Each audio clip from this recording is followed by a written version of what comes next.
कांग्रेस सरकार बेले अंजना मिश्र गणदर्शन है आपण जानते मु छात्र राजनीति बेले मु पीएमजी छक आंदोलन कर मत बाड़े ट्रेन पकई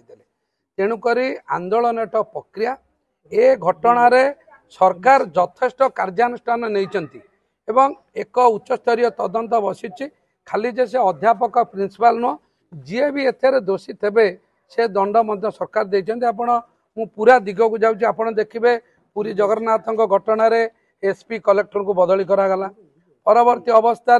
जहाँ जहाँ घटना घटी आपण मैंने देखिए बीएमसी घटना कार्यानुष्ठान हेले एवं ए घटना प्रिंसिपाल एवं जन अध्यापक को गिरफ करा विरुद्ध माने कार्यानुष्ठान होगापी तदंत चली तेणुक आंदोलन एक प्रक्रिया एटा विरोधी दल कर्तव्य सी तेणुक आंदोलन करुँच व्यक्तिगत स्तर को जीवा जे विजु जनता दल में आपण जानवे बहु नेता ना एतला तला भी गिरफ हो पाइले ना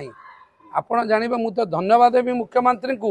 एतला न थी जगन्नाथ प्रधान भारतीय जनता पार्टी प्रार्थी को सरकार गिरफ कले केते बड़ हृदयतार सर कले आपण मैंने जानते आपण जानते ये गोटा डबल मर्डर केस रे प्रताप जेना पूर्वतन आईन मंत्री ना थाई है तेणुक सरकार दायित्व तदंत करवा सरकार तदंत करेंगे जी दोषी दंड देवे एणुक विरोधी दल कौन करेंगे कौन न करेंगे किसी आंदोलन करेंगे कार कौन घटना होती सरकार तदंत करेंगे विभिन्न दल में विभिन्न सांगठनिक संपादक रे पुलिस वर्षे भितर कई चाकरी पाई ना जो पुलिस एना चाकरी कर सी भी से विगत 25 वर्ष सरकार पुलिस होते तेणुक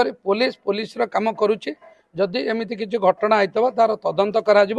जहाँ कार्यानुष्ठान आईन अनुसार थो विरुद्ध नि।